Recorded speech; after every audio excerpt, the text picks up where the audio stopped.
I'm sure at one point in our lives, we've heard of that one game series called Namco Museum, right? Beginning as early as 1995, Namco Museum was a collection of anthologies containing classic games created by Namco. There have been many versions of Namco Museum ranging from a 5-volume series on the PS1 to a bunch of other versions made for the N64, Dreamcast, 6th generation consoles, and more.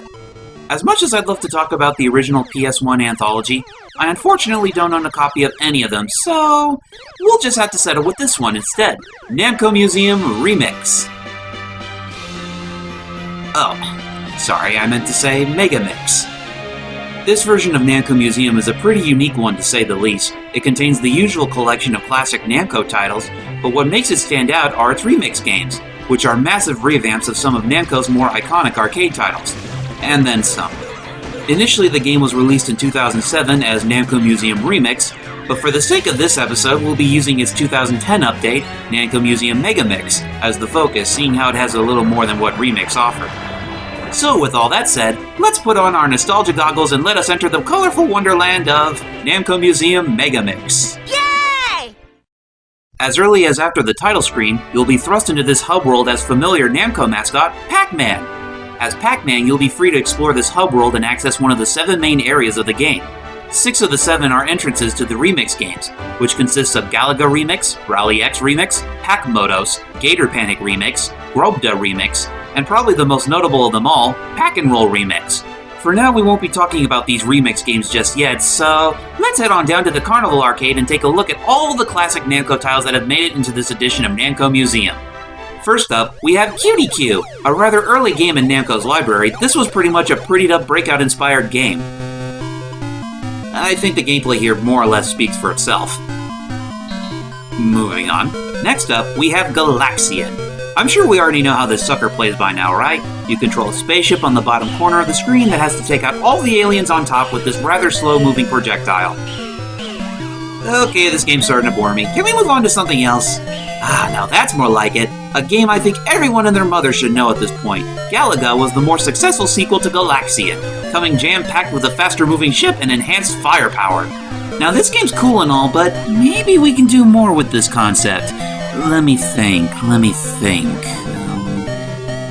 Let's try this on for size! Another sequel to Galaxian, Gaplus takes the thrilling space shooter Galaga to new heights.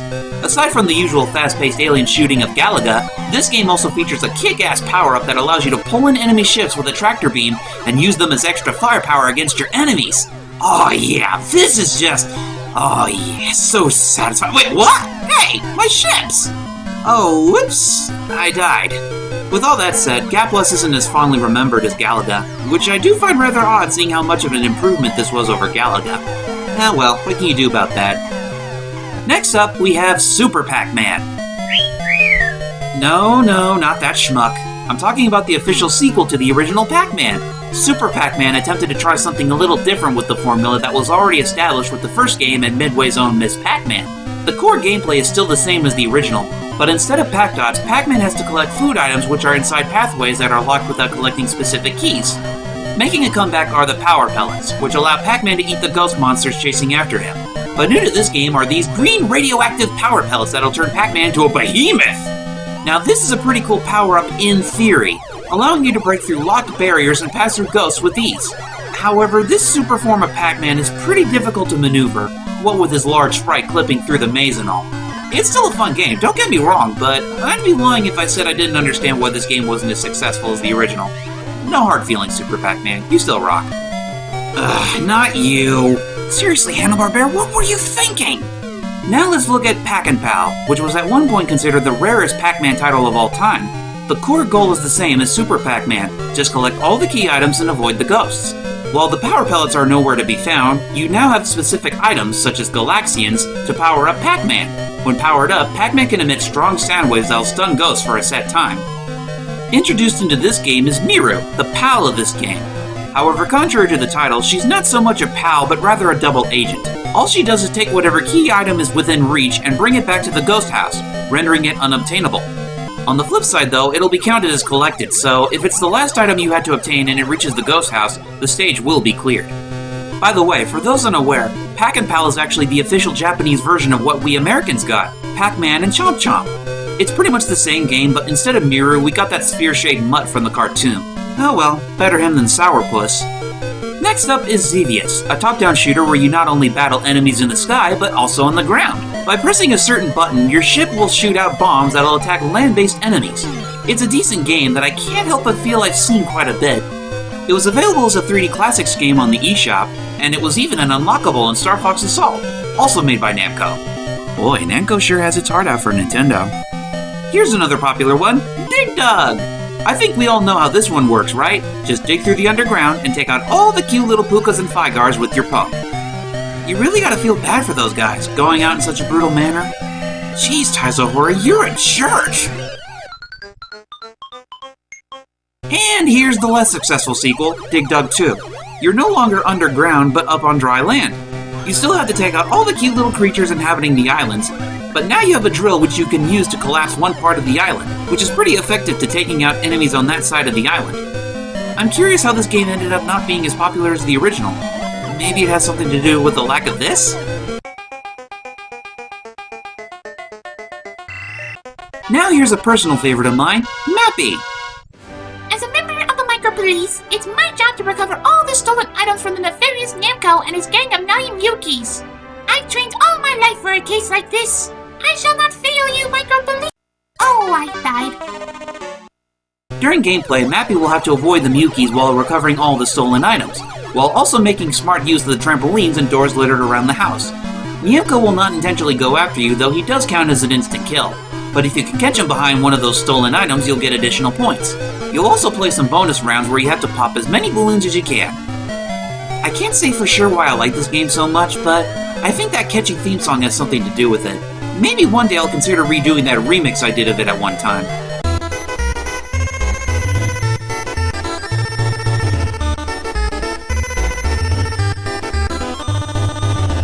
Now for another familiar one, New Rally X. An update to the original Rally X, this game pits you in a maze where you have to steer your blue car into random yellow flags to collect them. You also have to watch out for enemy red cars which will try to ram into you, but luckily you can unleash some smoke screens to temporarily stun them. Use them wisely and also watch out for your fuel meter. Exclusive to this version are the L flags, which give you additional points for how much fuel is left in the meter, as well as the iconic Rally X theme song we know today.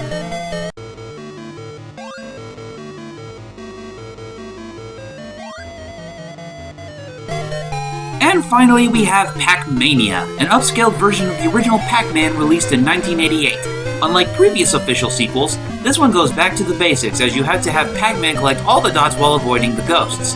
This game goes for a pseudo 3D effect, which was pretty good for the time, and to make it even better, Pac-Man has the ability to jump! Now you no longer have to worry about getting ambushed by ghost monsters. Now you can just jump over them and go along your merry business. That is until later in the game, where a new variety of ghosts learn how to jump too. Well, that's all the games that are available in both Remix and Megamix. Now let's take a look at the ones only available on Megamix.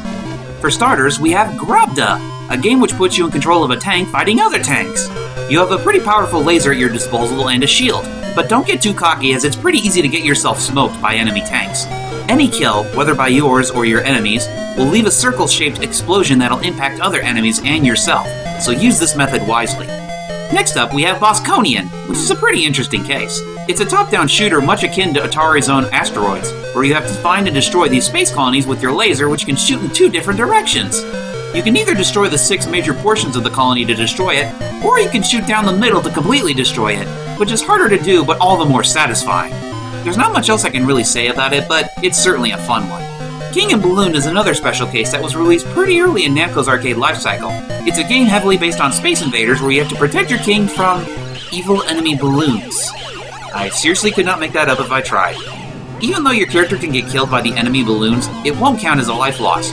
You only lose a life if you fail to save the king from a balloon that was lucky enough to catch him. Lose your king 3 times and it's game over. Next up, we have the very original Rally X. It doesn't have the elf flags or the catchy theme song, but it plays about the same as you'd expect. Moving on. And finally we have the original Pac-Man. Kind of funny how we had to wait 3 years for this game to make the lineup. Oh well, we all know how this game plays by now, so I'm not even going to dare spew out the obvious. At least the border artwork is nice to look at.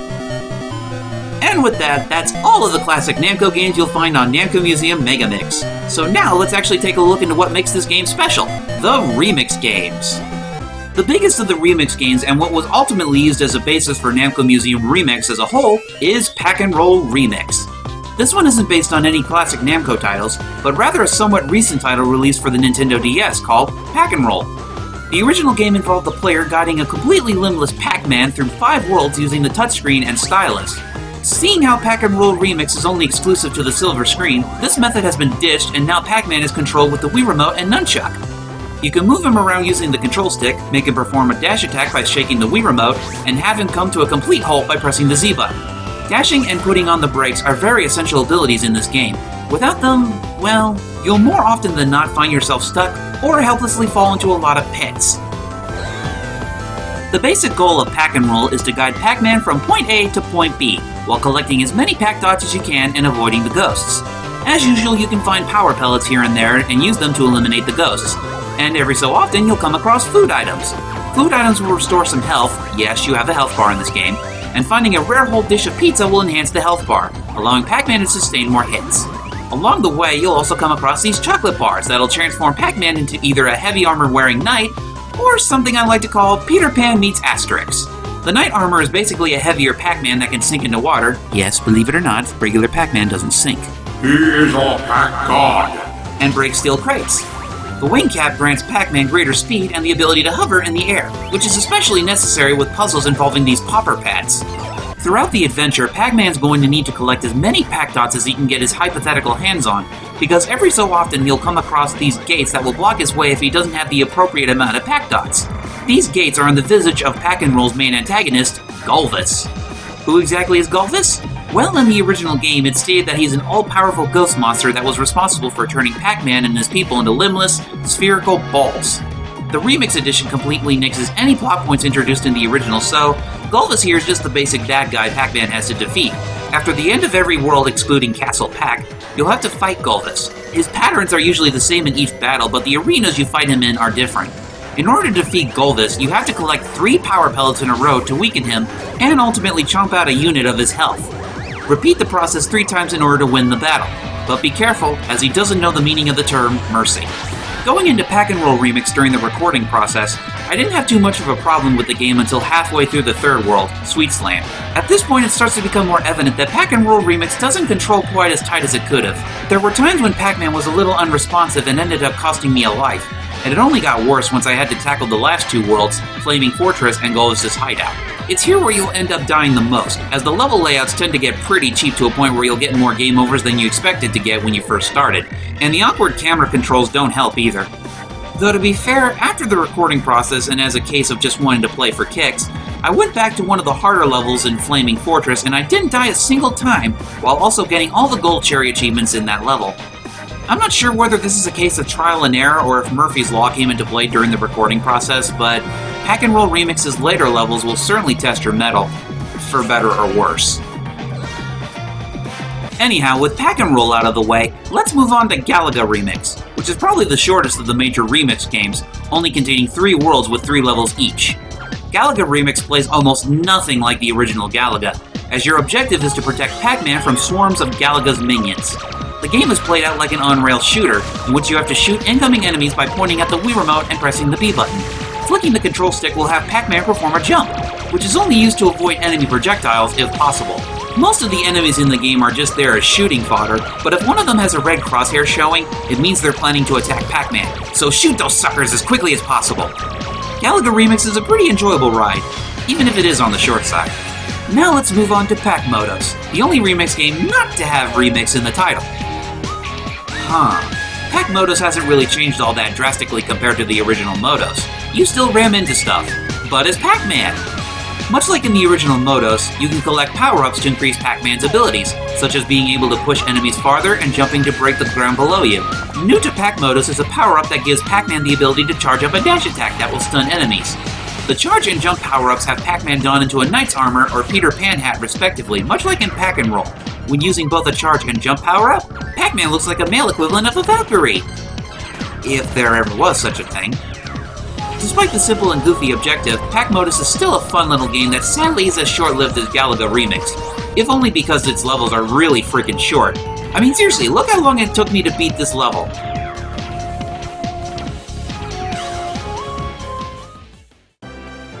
You see? And now we have Rally X Remix, the last Remix title which has any form of longevity to it. Compared to the original Rally X, or rather new Rally X, there isn't that much different about it. Your goal is still to collect all the yellow flags in a level while avoiding the devious enemy red cars. What does set it apart though is that you can collect certain items that'll increase your chances of survival, such as extra smoke screens, a one-hit shield, and an item that will allow Pac-Man to boost through the track without using up any fuel. If you can beat the game as a whole, you'll unlock Red Mode, where you can take on the role of the enemy red cars and try to stop Pac-Man before he gets all the flags. Personally, I would love this game as much as the other Remix titles, but what holds Rally X Remix back are its awkward controls. Turning can be a little schizophrenic as sometimes your car won't turn in the direction you want it to. This can lead you to run into any annoying obstacles like rocks, oil slicks, and the other enemy red cars. I personally blame the control stick, as I can't help but feel it doesn't work well for Rally X's gameplay method. This game is far from unplayable, but the turning mechanic just gets annoying at times it shouldn't be. The last two Remix games in Megamix are only treated as mini-games, so I'll just take them both on real quick. Available in both versions is Gator Panic Remix, which is based on a redemption game called Wacky Gator. The goal of Gator Panic is to protect this little turtle from a gang of hungry alligators that want to steal the turtle and make some turtle soup. To do so, you have to aim at a specific area using the control stick and shake the Wii remote to launch Pac-Man into an ongoing onslaught of alligators. It's just like playing Whack-A-Mole, only with Pac-Man and a bunch of alligators who seem to have trouble speaking the English language. Now I'm angry. Well, excuse me, princess. After a specific amount of time, the alligators will begin popping out more and more, and quite frankly, they're a bit too much to handle without one of them taking a bite on the poor turtle. I honestly blame the fact that some alligators take more than one hit to fully do away with. Seriously, who thought that was a good idea? And finally, we have the one Remix game that is exclusive to Megamix, Grobdo Remix. In reality, it's nothing different from the original, just with Pac-Man piloting the tank and it being in minigame form. Coming back into this and recording for the review, I found this game to be quite a bit of fun. In fact, it kind of saddens me that this game is only treated as a minigame and not as a game with any long activity like Pac-Motos or Galaga Remix. Oh well, what can really be done about that? And that's pretty much all I can say about Namco Museum Remix / Megamix. So how does it fare up? Well, I can safely say that a good chunk of it doesn't really disappoint, especially for Namco enthusiasts. As far as downsides go, I do have a few to note. For one, I feel Pac-N-Roll Remix and Rally X Remix have some fairly annoying control issues, and I think this game could have done with a few extra games or so. I mean, come on, if they had the decency to release Pac-N-Pal, at least give us another obscure gem like, say, Pac-Land or The Legend of Valkyrie. But otherwise, I do like how this is one of those few versions of Namco Museum that isn't just a simple collection of Namco games, but also has its own quirks that make it a special case. With all that said, I'm giving this one a 7.5 out of 10. For which version I would recommend, I'd probably just go ahead and get the Megamix version since it doesn't really command a high price at all. If you'd rather get Remix, you'll only miss out on Grobdo Remix and a few extra arcade games such as Bosconia and the original Pac-Man. Whatever the case, you'll still get a good helping of Pac-Man Fever.